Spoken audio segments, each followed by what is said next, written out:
اللہ اکبر، حق اور باطل ٹکرا رہے ہیں۔ اللہ نے بھی اس دن کو یوم فرقان کہہ کے پکارا، حق اور باطل ٹکرا رہے ہیں۔ حضرت عبد الرحمن بن عوف رضی اللہ تعالیٰ عنہ فرماتے ہیں، عشرہ مبشرہ میں سے فرماتے ہیں، میں کھڑا تھا کہ دو لڑکے آ گئے، نو عمر، کہنے لگے چچا ابو جہل کو جانتے ہیں؟ میں نے کہا بیٹا تم نے کیا کرنا ہے؟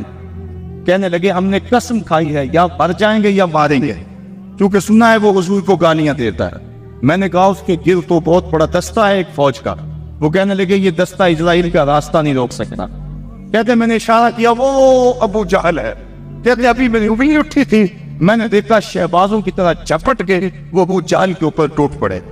لڑتے لڑتے ایک کا بازو کٹ گیا، لیکن اس کا چمڑا جو تھا وہ اڑا رہا، جس کی وجہ سے لڑتے لڑتے رکاوٹ ہوتی تھی۔ اس نے اپنے ہاتھ کو پاؤں تلے رکھ کے توڑ کے پھینک دیا۔ جو جہاد کے راستے کے اندر رکاوٹ بنتا ہے وہ اپنا بازو بھی ہو تو اس کو ہٹا دے کے راستے سے۔ ابو جہل کی ٹانگیں کاٹی گئی اور پھر دوڑے دوڑے حضور کے پاس آئی، ننھی ننھی تلواریں، چھوٹے چھوٹے بچے، معاذ اور محبس افرا کے بیٹے، یہ دونوں حضور کے پاس آئے اور کہنے لگے حضور، ایک نے کہا حضور ہم نے ابو جہل کو قتل کیا ہے، دوسرا کہنے لگا نہیں نہیں حضور میں نے قتل کیا ہے۔ یہ آپس کے اندر میٹھی لڑائی لڑنے لگے۔ حضور فرمانے لگے تم نے تلواروں کو دھویا تو نہیں ابھی؟ کہا نہیں حضور۔ فرمایا لاؤ اپنی تلواریں۔ تو جب تلواریں لائی گئی تو دونوں کو خون لگا ہوا تھا۔ حضور نے فرمایا کلا کو ما قتلہ، تم دونوں نے مل کر اسے قتل کیا ہے۔ تو یہ غزوہ جاری تھا اور کافر کٹ کٹ کے گر رہے تھے اور اللہ تعالیٰ نے اسلام کو فتح دی۔ 70 کافر مارے گئے، 70 کافر موقع پہ قتل ہو گئے، 70 افراد کو گرفتار کر لیا گیا، باقی تم تباہ کے بھاگ گئے اور سخت سراسیمگی کا عالم، نعرے تکبیر کے لگ رہے ہیں۔ صحابہ حضور کو دیکھتے ہیں اور میدان جنگ کے اندر کود پڑتے ہیں۔ آواز آتی ہے اقدم حیزوم، حیزوم آگے پڑھو۔ صحابہ نے عرض کی حضور یہ حیزوم کون ہے؟ اور آواز دینے والا بھی نظر نہیں آتا۔ فرمایا کہ جبریل کی آواز ہے اور حیزوم جبریل کے گھوڑے کا نام ہے۔ وہ اپنے گھوڑے کو کہتا ہے تو بھی آگے ہو جا۔ شانہ بشانہ مسلمانوں کے جبریل بھی لڑ رہا تھا، وہ بھی جہاد میں تھا۔ اللہ اکبر، اللہ نے اسلام کی فتح کی، اسلام کو کامیابی دی۔ اللہ کے محبوب علیہ السلام نے اللہ کا شکر ادا کیا اور لڑتے لڑتے کئی مناظر آئے۔ حضرت عکاشہ کی تلوار ٹوٹ گئی تو وہ حضور کی خدمت میں حضور، حضور تلوار ٹوٹ گئی ہے، تو حضور کے ہاتھ میں بھی ڈنڈا تھا، وہی اس کو دے دیا۔ فرمایا قاتل بھی آتا یا عکاشہ، عکاشہ اس کے ساتھ جاؤ۔ کہتے ہیں جب یوں لہرایا تو وہ لوہے کی تلوار بن گئی اور ساری زندگی حضرت عکاشہ کے ساتھ وہ تلوار رہی۔ حضرت قتادہ کہتے ہیں کہ میرے یہاں تیر لگا آنکھ کے قریب اور آنکھ کا ڈیلا باہر آ گیا۔ میں حضور کی خدمت میں حاضر ہوا، حضور نے اپنا لعاب لگایا اور جہاں وہ ڈیلا تھا وہی رکھ دیا۔ فکان لا یدری ایو عینیہ اصیبت، حضرت قتادہ کو پتہ نہیں چلتا تھا کہ آنکھ خراب کون سی ہوئی تھی، یعنی دونوں کی روشنی ایک جیسی تھی اور کوئی نشان بھی باقی نہیں رہا تھا۔ یہ حضور کے لعاب کی برکت تھی۔ اللہ نے اسلام کو فتح دے دی۔ حضور علیہ السلام 3 دن وہاں قیام فرمایا۔ قیام فرمانے کے بعد حضور وہاں چلے، راستے میں ایک جگہ پہ حضور نے پڑاؤ کیا تو جبریل آ گئے اور جبریل نے کہا رضیتا یا رسول اللہ، حضور آپ راضی ہوئے ہیں کہ نہیں ہوئے ہیں؟ حضور نے فرمایا میں راضی ہو گیا ہوں۔ کہا مجھے اللہ نے کہا ہے کہ میرے محبوب سے پوچھ کر آنا ہے، اگر اجازت دے تو آنا، تو میں اجازت چاہتا ہوں۔ حضور فرمایا چلے جاؤ۔ حضور نے حضرت عبداللہ بن رواحہ اور حضرت زید بن حارثہ رضی اللہ تعالی عنہما کو کہا تم ذرا آگے چلے جاؤ اور اہل مدینہ کو خبر دو کہ اللہ نے اسلام کی فتح عطا فرمائی۔ یہ آگے آگے چلے گئے، حضرت عبداللہ بن رواحہ اور حضرت زید بن حارثہ، اور جا کے لوگوں کہا لوگوں مجدبات مبارک ہو، ابو جہل قتل ہو گیا، امیہ قتل ہو گیا، ولید قتل ہو گیا، عتبہ قتل ہو گیا، شیبہ قتل ہو گیا، ابو البختری قتل کر دیا گیا، ان کے بڑے بڑے سردار قتل کر دیے گئے۔ اللہ نے اسلام کو فتح دے دی۔ 70 ان کے قتل ہوئے، 14 مسلمانوں کے شہید ہوئے، 13 موقع پہ اور 1 راستے میں۔ اب منافق تو کہہ رہے تھے اتنی بڑی قوم سے ٹکرانا یہ ان کے پاس کی بات ہی نہیں ہے، ان کے پاس تو کھجوروں کے ڈنڈے تھے، تلواریں بھی کون تھی، یہ کیسے لڑے ہوں گے؟ وہ کہنے لگے غلط کہتے ہو، غلط کہتے ہو، تمہاری عقل کو کچھ ہو گیا ہوا ہے۔ بلکہ ایک منافق نے کہا کہ زید بن حارثہ جس اونٹ پہ سوار ہے وہ تو حضور کا ہے، اس کا مطلب ہے کہ حضور نہیں ہے، یہ ان کی اونٹ پہ بیٹھا ہوا ہے۔ حضرت اسامہ بن زید کہتے ہیں کافروں نے اتنا پراپیگنڈا کیا منافقوں نے کہ مجھے بھی شک ہو گیا۔ میں نے اپنے باپ سے پوچھا کہ ابا جی واقعی مسلمانوں کو پتہ ہوئی ہے؟ تو میرے باپ نے کہا بیٹا کیا کہتے ہو، اللہ نے اسلام کے جھنڈے گاڑ دیے۔ اللہ اکبر۔ حضرت عاصم بن عدی کہتے ہیں کہتے ہیں میں نے حضرت عبداللہ ابن رواحہ کو ایک طرف کیا، میں نے کہا احقاً ما تقول یا ابن رواحہ، اے رواحہ کے بیٹے جو تم کہتے ہو حق کہتے ہو؟ انہوں نے کہا ای باللہ، اللہ کی قسم ایسا ہی ہوا ہے، ایسا ہی ہوا ہے، کافر بھاگ گئے، اللہ نے اسلام کو فتح دے دی۔ کہتے ہیں کہ جب انہوں نے یہ گواہیاں دی تو جو بچے تھے نا مدینے میں وہ باہر گلیوں میں نکل آئے اور اونچی اونچی آواز کیا لگاتے تھے؟ وہ کہتے تھے کہ قتل ابو جہل الفاسق، وہ فاسق ابو جہل قتل کر دیا گیا، قتل کر دیا گیا۔ اور اب وہ تیاریاں کرنے لگے حضور کے استقبال کی۔ آقا کریم جب تشریف لائے وہ منظر مدینے کا دوبارہ تازہ ہو گیا، اور آج میں اس کو مختلف خطبے سید سے پڑھ رہا تھا۔ کیسا وہ خوبصورت منظر کہ جب حضور تشریف لائے، حضور کے چہرے پہ طمانینت کا نور تھا، چہرہ چمک رہا تھا، اور جب حضور نے قدم مدینے میں رکھے تو بنو نجار کی وہی بچیاں دف لے کر آ گئی، اور انہوں نے چھتوں کے اوپر چڑھ کر وہی گیت جب حضور آئے تھے تو گایا تھا، آج پھر ان کی زبان پہ ہے طلع البدر علینا من ثنیۃ الوداع وجب الشکر علینا ما دعا للہ داعی، کہ وہ دیکھو چاند طلوع ہو گیا وداع کی پہاڑیوں سے، وہ دیکھو چاند چڑھ گیا ہے۔ اور حضور یوں تشریف لائے مدینہ کے اندر، اللہ نے اسلام کی عظمت کے جھنڈے گاڑ دیے، اور اس دن کو میرے رب نے بھی یوم فرقان کہہ کے 22 رمضان کو حضور نے مراجعت فرمائی، اور جمعے کا دن تھا جب حضور مدینہ شریف پہنچے۔ اللہ تعالیٰ نے اسلام کو فتح دے دی، مٹھی بس جماعت 313 افراد، اور ان کے بدن کے اوپر چیتڑے تھے، بلکہ عمیر بن وہب یہ ابو جہل کا جاسوس تھا، اس نے کہا جا مسلمانوں کی تعداد دے کر آ کتنی ہے۔ عمیر بن وہب جب واپس پلٹا تو اس نے اطلاع دی کہ میں نے خوب وادیاں ٹیلے دیکھے ہیں، کمک بھی پیچھے موجود نہیں، وہ صرف 3 اونٹ کھا سکیں گے، یعنی صرف ان کی اتنی تعداد۔ ابو جہل کہنے لگا پھر تو 300 کے آگے پیچھے، کہا ہاں، کہا ان کے پاس اسلحے بھی بڑے تھوڑے، بدن پہ جو کپڑے ہیں ان کو پیبند لگے، پیٹ بھی ان کے کمر سے جڑے ہو۔ ابو جہل نے صنادید قریش کو اپنے خیمے میں بنا لیا، کہا آپ سنتے ہو عمیر کی رپورٹ، کل لڑائی کی نوبت نہیں آئے گی، رسیاں اکٹھی کرو اور انہیں جکڑ جکڑ کے اونٹوں کی پشتوں سے باندھنا، اور پھر جا کے حرم کی دیواروں سے باندھنا، لوگوں کو تماشا دکھانا کہ یہ نئے دین کے دعوے دار تھے۔ جب صنادید قریش کو بلا کر یہ رونق بھری بات ابو جہل نے کہی تو عمیر جو مسلمانوں کو دے کر آیا تھا، اس نے جو جملہ کہا وہ سنیے۔ اس نے کہا وَلَٰكِنْ رَأَيْتُ يَا مَعْشَرَ قُرَيْشٍ الْبَلَايَا تَحْمِلُ الْمَنَايَا، اے قریش کے سرداروں تکبر میں نہ آؤ، میں نے اپنی ان آنکھوں سے دیکھا ہے کہ یثرب کی اونٹنیاں اپنی پشتوں پہ میری موتیں اٹھا کے لے آئے، اور تم کہتے ہو رسیاں اکٹھی کرو۔ میرا مشورہ مانگتے ہو تو رات کی تاریکی میں بھاگ سکتے ہو تو بھاگ جاؤ، اس قوم سے لڑنا تمہارے بس کا روگ نہیں ہے جو مرنے کے لیے آئی ہے، اور میں نے زخمی سانپوں کی طرح انہیں پیچ و تاب کھاتے ہوئے دیکھا ہے، ورنہ کل ان میں سے کوئی مرے گا نہیں جب تک تم میں سے ایک ایک کو لڑ نہیں جاتا، اور اگر اتنے لوگ تمہارے مر جائیں تو پھر افسوس ہے تمہارے جینے پر۔ تم کہتے ہو رسیاں اکٹھی کرو، میرا مشورہ مانو تو رات کی تاریکی میں بھاگ جاؤ، اس قوم سے لڑنا تمہارے بس کا روگ نہیں۔ پھر اگلے دن میرے رب نے بھی اس دن کو یوم فرقان کہہ کے پکارا۔ ہم جب 313 تھے تو جبر کے خلاف یوں کھڑے ہوئے اور ظلم کا سر بھی توڑا اور فخر بھی توڑا۔ آج دنیا کے اوپر 1.40 کروڑ انسان درماندہ، خستہ اور بدحال ہیں۔ آج حال یہ ہے کابل سے کندہار تک، قلعہ جنگی سے کشت لیلا تک، تورا گورا سے تقریر تک، موصل سے بغداد تک، جاوا کے ساحل سے رباط کے کوچہ و بازار تک، نیل سے کاشغر تک، القدس سے کشمیر تک، دریائے آمو کی لہروں سے ڈل جھیل کے کناروں تک، آج سام کفر تنتنا رہا ہے اور ہم دفاعی پوزیشن میں بھی نہیں رہے۔ آج پوری دنیا کے اوپر 1.40 کروڑ انسان کبھی خانمہ برباد نہ ہوتے اگر انہیں بدر والوں کا جذبہ نصیب ہو گیا ہوتا۔ ہمارے پاس آلات حرب و ضرب نہ بھی ہوں، لیکن مسلمان جب ظلم کے مقابلے میں کھڑے ہوتے ہیں تو بڑی بڑی قوتیں دم توڑ جاتی ہیں، ان کا مقابلہ نہیں کر سکتی ہیں۔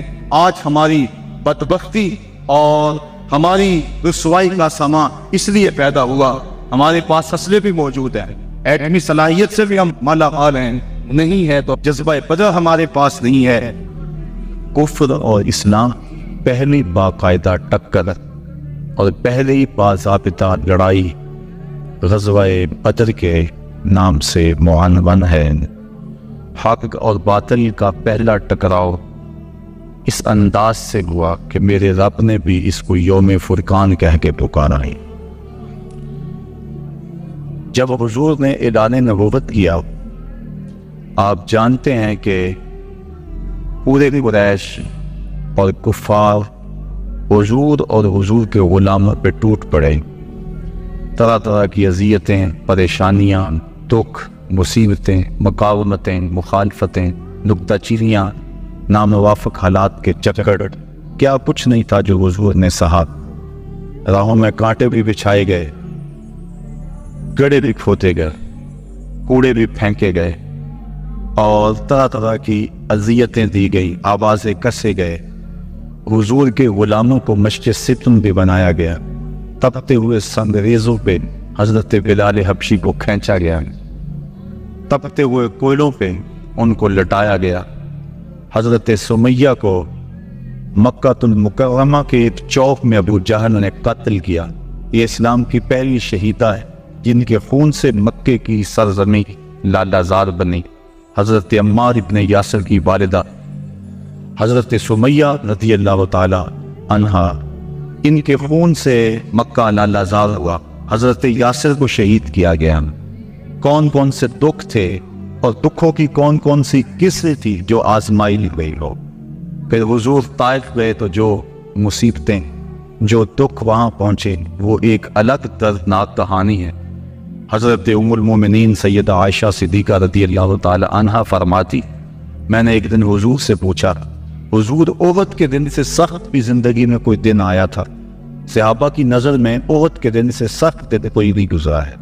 جب حضور کے سکے چچا شہید کر دیے گئے اور ان کا مسلح بنایا گیا، اعضائے بدنیاں کاٹ لیے گئے اور ان کا ہار پرویا گیا، حضور کے سر پہ پٹی بدھی ہوئی تھی، آنکھوں میں آنسو تھے، اور بار بار پوچھتے تھے ما فعل امی، میرے چچا کی کہانی سناؤ، میرے چچا کی بات سنو۔ تو یہ سخت ترین دن تھا۔ تو عرض کی حضور کیا احد کے دن سے سخت دن بھی کبھی زندگی میں آیا؟ فرمایا ہاں عائشہ، جب طائف کے بازاروں میں تیری قوم نے مجھے پتھر مارے تو یہ دن احد کے دن سے بھی سخت تھا۔ ان کے 3 سرداروں کے پاس حضور پیغام حق لے کر گئے، ان کی ہمدردی کا جذبہ لے کر حضور تشریف لے گئے، لیکن انہوں نے حضور کی دعوت کو مسترد کر دیا، بلکہ اوباشوں کے ہاتھوں میں پتھر دیے، اور حضور جب واپس ہونے لگے تو ان کو 2 رویا کتابوں میں کھڑا کر دیا۔ وہ حضور کے پاؤں پہ پتھر مارتے تھے، حضور پاؤں اٹھاتے تھے، وہ دوسرے پاؤں پہ پتھر مارتے۔ شدت درد اور احساس کرب سے جب حضور بیٹھ جاتے تو ان کے 2 اونڈے آگے بڑھتے تھے، حضور کو کندھوں سے پکڑ کر اٹھاتے اور پھر پتھر مارتے۔ فرمایا عائشہ، یہ دن احد کے دن سے بھی سخت تھا جب طائف کے بازاروں میں تیری قوم نے مجھے پتھر مارے تھے۔ شاب ابی طالب میں جو 3 سال کاٹے، بھلا اس کو تاریخ کیسے بھول سکتی ہے؟ درختوں کے پتے کھا کھا کے گزر اوقات ہو رہی ہے، عورتوں کی چھاتیوں سے دودھ خشک ہو گئے۔ 3 سال سماجی بائیکاٹ کفار نے کر دیا، اور غلہ تک نہ پہنچنے دیا، وہاں پانی نہ پہنچنے دیا جاتا، اور وہ 3 سال دکھوں کی، اذیتوں کی ایک داستان ہے جو رقم ہوئی، لیکن پائے استقلال میں لرزش نہیں آنے پائی۔ جن کے مقاصد جلیل ہوں، راستے کی سختیاں ان کے قدموں کو روک نہیں سکتی ہیں۔ تکلیفیں، اذیتیں، مقاومتیں، دکھ، رکاوٹیں ان کے راہوں کو ختم نہیں کر سکتی، اور ان کے اٹھنے والے قدم آگے ہی بڑھتے رہتے ہیں۔ وہ تو پیچھے مڑ کے دیکھنا بھی توہین جستجو سمجھتے ہیں۔ تو رہنا بردے شوق ہے، منزل نہ کر قبول، لیلا بھی ہم نشی ہو تو محمل نہ کر قبول۔ وہ تو آگے بڑھنا ہی زندگی کا حسن اور زندگی کا زیور سمجھتے ہیں۔ میرے اور آپ کے آقا و مولا صلی اللہ علیہ وآلہ وسلم نے سارے دکھ سے، سارے غم چھولی میں ڈالے، ساری تکلیفیں سہی، زبان سے بد دعا بھی نہیں دی۔ طائف کے بازاروں میں جب یہ اذیت ناک مراحل سے گزرے، اس وقت جو ساتھ سے آبا تنگیوں نے عرض کی حضور ان کے لیے بد دعا بول دیں۔ فرمایا میں رحمت بن کے آیا ہوں، میں زحمت بن کر نہیں آیا۔ لیکن ان کا پہم جب اسرار ہوا تو حضور نے ہاتھ اٹھا دیے۔ صحابہ منتظر تھے، ابھی لب جنبش کریں گے اور ابھی آسمان سے پتھر برسیں گے، یہ 2 پہاڑ طائف کے آپس میں جڑ جائیں گے اور یہ درمیان میں پس جائیں گے۔ لیکن جب لب واہ ہوئے، کلمات کیا ترتیب پائے، اللہم اہد قومی فإنہم لا یعقلون، اے اللہ میری قوم کو ہدایت دے دے، یہ مجھے جانتی نہیں، اگر جانتی ہوتی تو مجھے یوں پتھر نہ مارتی، میری راہوں میں پھول بچھاتی۔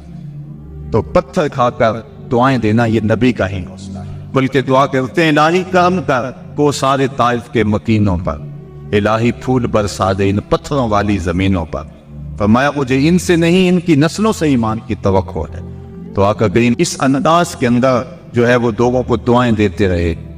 حضرت عمر فاروق رضی اللہ تعالیٰ کو تلوار کے دستے پہ ہاتھ رکھتے، حضور ہم کمزور تو نہیں ہیں، فرمایا عمر ابھی جہاد کا حکم نہیں آیا ہے، پھر حکم ہجرت آ گئی، چھوڑ دو اس بستی کو، مکے والے قتل دان نہیں، یہ لوگ آپ کی راہوں میں کانٹے بچھا رہے ہیں، دکھ دے رہے ہیں، میرے محبوب چھوڑ دو، مدینے والے تمہاری راہیں تک رہے، جاؤ جا کے انہیں اپنی زیارت کی دولت سے مالا مال کرو، وہ تمہارے پہ فدا ہونے کے لیے ہر لمحہ تیار ہے۔ حضور جب گئے اہل مدینہ نے جس انداز سے استقبال کیا وہ تاریخ کا روشن باب، طالع البدر علینا کی سزائیں جس طرح گونجی، کہیں معصوم ننھی بچیاں تھی تف بجاتی تھی، رسول پاک کی جانب اشارے کر کے گاتی اور کہتی کیا تھی، ہم ہیں بچیاں نجار کے عالی گھرانے، خوشی ہے آمنہ کے لال کے تشریف لان۔ عجیب ماحول تھا، مدینہ چمک رہا تھا، ہر گھر میں خوشی تھی، ابو ایوب انصاری کا آنگن مہک رہا تھا، وہ خوشی سے گیت گا رہے تھے کہ مروز شاہ شاہ مہمان شدست و بارہ، جبریل باملائے دربان شدست و بارہ۔ لوگوں آج شام فاشا ہمارے گھر کا مہمان بنا ہوا ہے، جبریل بھی فرشتوں کو لے کر آج ہمارے گھر کا پہرا دینا۔ کیسا ماحول تھا! آقا کریم نے یہاں آ کے ریاست مدینہ کی طرح ڈالی اور یہاں ایک نظم قائم کیا، یہودیوں سے معاہدے کیے، کفار مکہ کو یہ سب کچھ ایک آنکھ نہ پایا۔ ابو جہل نے عبداللہ ابن ابی کو خط لکھا کہ اہل مکہ جو ہمارے سے تمہارے پاس گئے ہیں ان سے لڑائی کرو ورنہ ہم تجھ سے لڑائی کریں اور تمہاری بیویوں کو اپنی لونڈیاں بنا لیں۔ اس طرح اس مضمون کا ایک خط مسلمانوں کو بھی لکھا ہے اور مختلف ان کے جتھے مسلمانوں کی چراگاہوں قافلہ جو شام سے واپس آ رہا تھا، تو جب انہیں خطرہ لاحق ہوا تو اس نے زمزم غفاری ایک شخص کو سونا دے کر بھیجا کہ جاؤ جا کے تم اہل مکہ کو بتاؤ کہ تمہارا قافلہ خطرے میں ہے اور عدد کو پہنچو۔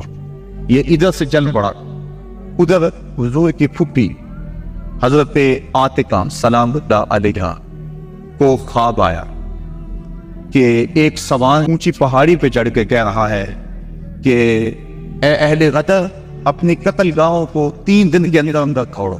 تو اس کے بعد وہ اونٹ سوار کعبۃ اللہ کی چھت پہ آ گیا اور یہ آواز وہاں بھی لگا ہے، پھر جبل ابی قبیس پہ آ گئے اور وہاں اس نے یہ آواز لگائی، لوگ اکٹھے ہو، اور پھر ایک بہت بڑی چٹان پتھر کے اوپر سے گری اور ٹکڑے ٹکڑے ہو گئے۔ مکے کا کوئی گھر ایسا نہیں تھا جس میں اس کے کنکر اور اس کے ٹکڑے نہ گرے۔ تو حضرت عاتقہ جب بیدار ہوئی تو انہوں نے اپنے بھائی حضرت عباس بن عبد المطلب رضی اللہ عنہ کو یہ خواب سنایا۔ انہوں نے کسی اور کو خواب سنا دیا، چلتے چلتے یہ خواب ابو جہل تک پہنچ گیا۔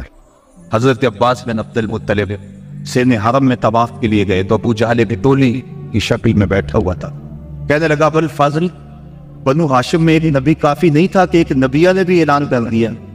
کہتے میں نے پوچھا کیا ماجرا ہو؟ تو اس نے یہ خواب سنایا، میں نے ٹال مٹول کر دی، لیکن اس نے خوب پراپیگنڈا کرنا، بلکہ کہا کہ اگر 3 دن تک کوئی ایسا واقعہ نہ ہوا تو ہم چمڑے کے اوپر لے کر کعبے کی دیوار سے لٹکا دیں گے کہ سب سے جھوٹا خاندان بنو ہاشم ہے۔ حضرت عباس رضی اللہ تعالیٰ عنہ فرماتے ہیں کہ میں جب گھر گیا تو مجھے عورتوں نے سب پوچھنے دیے کہ وہ مدبر پہلے تمہارے مردوں پہ بات کرتا تھا اب عورتوں پر بھی باتیں کرنے لگ گیا۔ کہتے میں غصے سے نکلا، میرا خیال تھا جب ملے گا اگر کوئی بات کرے گا تو پھر میں اس کو خوب جواب دوں گا۔ جو ہی میں سیر حرم میں داخل ہوا تو ابو جہل آگ رہا تھا، میں سمجھا کہ شاید میرے سے ڈر کے بھاگ گیا ہے، لیکن ماجرا کچھ اور تھا۔ زمزم غفاری آ پہنچا تھا اور وہ ایک اونچے ٹیلے پہ کھڑا ہو گیا، اس نے اپنے اونٹ کے کان کاٹ لیے تھے، ناک کاٹ دی اور اپنی قمیض پیچھے سے پھاڑ دی اور زور زور سے کہا الدیمہ الدیمہ اے ادرک الدیمہ، اور تمہارا قافلہ لٹ گیا، تمہارا قافلہ لٹ گیا، الغوث الغوث، مدد کو پہنچو مدد کو پہنچو۔ کہتے ہیں بھگدڑ مچ گئی کیونکہ اس قافلے میں پورے مکے کے لوگوں نے مال لگایا ہوا تھا، لہذا جلدی جلدی وہ جنگ کی تیاریاں کرنے لگے اور 3 دنوں کے اندر اندر وہ مکے سے کوچ کر گئے۔ ابھی ایک منزل پہ پہنچے تھے کہ ابو سفیان کا قاصد آ پہنچا کہ ہم بخیریت گزر آئے ہیں، تم واپس ہو جاؤ۔ سارے صاحب لوگوں نے مشورہ دیا، لیکن ابو جہل کہتا تھا نا، ہم نے بدر میں جانا ہے، 3 دن تک وہاں ہمیں قیام کرنا ہے، وہاں شرابیں پیئیں گے، وہاں جشن منائیں گے، پورے عرب پہ ہماری آنکھ بیٹھے گی۔ اسے بڑے لوگوں نے سمجھایا لیکن وہ ماننے کو تیار نہ ہوا۔ ہر منزل پہ ہر روز کوئی نہ کوئی سردار دعوت کرتا، 9 یا 10 اونٹ ذبح کرتا اور یہ قافلہ آگے بڑھا۔ ادھر حضور نے صحابہ کو جمع ہوا، مٹھی بھر جماعت، ایک چھوٹا سا گھونسلہ جو تیار کیا تھا، ایک چھوٹی سی کائنات اور دنیا جو حضور نے تیار کی۔ حضور نے فرمایا صحابہ مجھے مشورہ دو، اشیروا علی ایھا الناس، لوگوں مجھے بتاؤ کیا کیا جائے۔ حضرت عمر فاروق رضی اللہ تعالی عنہ، حضرت ابو بکر صدیق رضی اللہ تعالیٰ عنہ، انہوں نے عرض کی حضور آپ جو چاہیں ہم آپ کے ساتھ۔ حضرت مقداد نے عرض کی حضور آپ برق العماد تک بھی جانا چاہیں تو ہم آپ کا ساتھ دیں گے۔ حضور نے فرمایا مجھے مشورہ دو۔ ابو بکر و عمر نے عرض کی اے ہادی دورہ، ہمارے مال و جان اولاد سب کچھ آپ پر قربان، غلامان محمد جان دینے سے نہیں ڈرتے، یہ سر کٹ جائے یا رہ جائے کچھ پرواہ نہیں کرتے۔ اٹھے مقداد، عرض کی اے سرور عالم، نہیں ہے قوم موسیٰ کی طرح کہہ دینے والے ہم، ہمارا فخر یہ ہے ہم غلامان محمد ہیں، ہمیں باطل سے کیا ڈر، زیر دامان محمد۔ حضور علیہ السلام نے پھر فرمایا شیرو علی ایھا الناس، لوگوں مجھے مشورہ دو۔ حضرت عمر فاروق پھر اٹھے تو حضور نے پھر کہا شیرو علی ایھا الناس، لوگوں مجھے مشورہ دو۔ تو حضرت سعد بن معاذ اٹھے، عرض کی شاید حضور کی مراد انصار سے ہے، ادب سے عرض کی انصار ہیں ہم یا رسول اللہ، غلامان شہ ابرار ہیں ہم یا رسول اللہ، اگر ارشاد ہو بحر فنا میں کود جائیں ہم، ہلاکت خیز گرداب بلا میں کود جائیں ہم، نبی کا حکم ہو تو پھاند جائیں ہم سمندر میں، جہاں کو محو کر دیں نعرہ اللہ اکبر میں۔ یہ قریش مکہ تو کیا چیز ہیں، دیووں سے لڑ جائیں، سنانے نیزہ بن کے سینائے باطل میں گڑ جائیں۔ حضور آپ کا حکم تو ہو۔ آقا کریم علیہ السلام خوش ہو گئے تو فرمایا چلو بدر کی طرف پیش قدمی ہوئی۔ 313 افراد پر مشتمل یہ قافلہ جب مدینے سے نکلا تو عجیب حالت ہے، مختصر سامان تھا، 2 گھوڑے، 6 زرہیں، 8 شمشیریں، پلٹنے آئے تھے یہ لوگ دنیا بھر کی تقدیریں۔ مسلمان جب نکلے نا تو ان کے پاس تلواریں بھی 8 تھی، اور وہ بھی مورخین لکھتے ہیں سلامت نہیں تھی، کسی کا دستہ ٹوٹا ہوا تھا، کسی کی نوک نہیں تھی، کوئی زہر میں بجھنے والی تھی، اور 2 گھوڑے تھے، 70 اونٹ تھے، اور 6 زریں تھی۔ جن کے پاس تلواریں نہیں تھی انہوں نے کھجوروں کے ڈنڈے توڑ لیے۔ اللہ اکبر، کیسا منظر تھا، کیسا ماحول تھا۔ یہ لشکر ساری دنیا سے انوکھا تھا، نرالا تھا کہ اس لشکر کا افسر کالی کملی والا تھا، عجیب رنگ تھا اس لشکر کا، چشم فلک نے کبھی ایسا منظر نہیں دیکھا ہوگا۔ فاقہ مست لوگ جن کے بدن پہ پورے کپڑے بھی نہیں ہیں، اور دنیا کی اس بت کی بڑی طاقت سے ٹکر لینے کے لیے پورے جذبوں کی فراوانی سے جب مدینے سے باہر نکلے تو یہودی اپنی دکانوں پہ بیٹھے ہوئے تھے۔ انہیں دیکھ کر کہنے لگے مسلمانوں تمہارے پاس نہ کوئی اسلحہ، نہ کوئی نیزے، نہ کوئی بھالے، نہ کوئی خنجر، نہ تیغ و تبر، تم کس راستے پہ جا رہے؟ آلات ارب و ضرب تو تمہارے پاس ہے نہیں۔ تو مسلمانوں نے حضور کی طرف اشارہ کر کے کہا نہ تیغ و تیر پر تکیہ، نہ خنجر پر، نہ بھالے پر، بھروسہ ہے تو اس سادی سی کالی کملی والے پر۔ ہمارا تو آسرا حضور کی ذات ہے، ہم تو حضور کے سہارے جا رہے ہیں، بنا کر اپنے سینوں کی سپر آیات قرآن کو، بظاہر چند دن کے روکنے نکلے تھے طوفان کو۔ یہ چند لوگ میدان کی طرف بڑھ رہے تھے، حضور علیہ السلام نے 3 اشخاص کے لیے 1 اونٹ مقرر کر کہ باری باری سوار، اور اپنے لیے حضور نے 1 اونٹ تنہا مقرر نہیں کیا، بلکہ اپنے ساتھ بھی 2 سوار مقرر کیے، حضرت ابو لبابہ اور حضرت علی المرتضیٰ رضی اللہ تعالیٰ عنہ، اور خود حضرت علی المرتضیٰ اور حضرت ابو لبابہ نے عرض کی، حضور ہم اپنی باریاں چھوڑتے ہیں، آپ سوار۔ فرمایا نہ تو تم میرے سے طاقتور ہو کہ تم چل سکتے پہ تم سوار ہوگے، اپنی باری پہ میں سوار ہوں۔ محبت کے جوش میں یہ قافلہ آگے جا رہا ہے، عجیب حالت ہے، فاقہ مست ہے، کھجور کو چوس کے روزہ رکھتے ہیں، اسی کو چوس کے افطار کر رہے تھے۔ راستے کے اندر ایک جگہ آئی مرج الزبیہ، وہاں ایک چرواہا بکریاں چرا رہا تھا۔ ایک صحابی نے کہا سلم علی رسول اللہ صلی اللہ علیہ وسلم، یہ حضور انہیں سلام کرو۔ وہ کہنے لگا میں تو نہیں سلام کرتا، میں تو سلام تب کروں گا اگر یہ بتائیں میری اونٹنی کے پیٹ میں کیا ہے۔ حضرت سلمہ بن سلامہ 9 کی عمر ہے، چڑھتی جوانی، انہوں نے اس کے پاس جا کر کہا یہ بات تو حضور سے پوچھتا ہے، یہ تو حضور کے غلام سے پوچھ لے، وہ بھی بتا دے گا۔ فرمایا نزوت علیہا وفی بطنہا منک ثقلا، حضور نے فرمایا بس کرو، تم نے تو اس کو رسوائی کر دیا ہے۔ تو حضور آگے بڑھے۔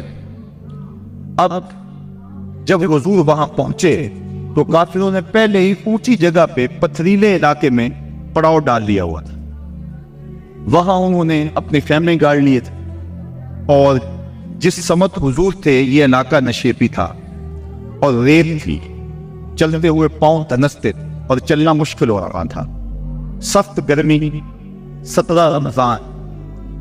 حضور علیہ السلام وہاں پہنچے، حضرت سعد نے عرض کی حضور اگر تو اللہ کا حکم ہے یہاں خیمے گاڑنے کا تو میں کچھ نہیں عرض کروں گا، لیکن اگر آپ رائے دینا چاہیں تو میرا خیال ہے ان کنوؤں کے آگے ہم اپنے خیمے نصب کر لیں تاکہ یہ کنویں ہماری پشت پہ چلے جائیں، اور ان کنوؤں کو پاٹنے بند کر دیں۔ تھوڑا تھوڑا پانی تھا اور وہ بھی بہت نیچے۔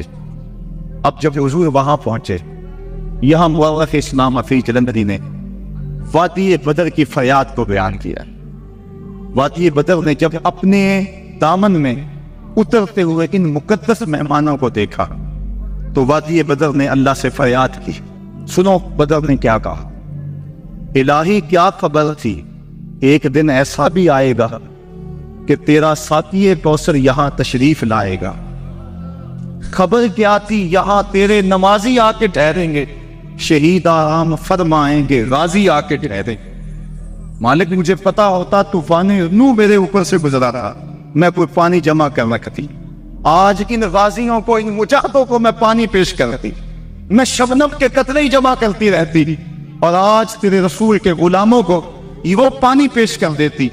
مجھے کیا پتا کہ میرے بھی مقدر جا کے گئے، تیرا ساقی کوثر یہاں جلوہ گر ہوگا، تیرے محبوب کے پیارے قدم اس خاک پہ آئے، الہی حکم دے سورج کو اب آتش نہ برسائے، میرے مالک سورج کو کہہ دے اب یہ تو نہ آگ برسائے، تیرے محبوب کے قدم اس دھرتی پہ آگے ہے، اور میرے دامن سے جب تیرے محبوب کے غلاموں کو ہوائے گرم آئے گی تو مجھ کو رحمت للعالمین سے شرم آئے۔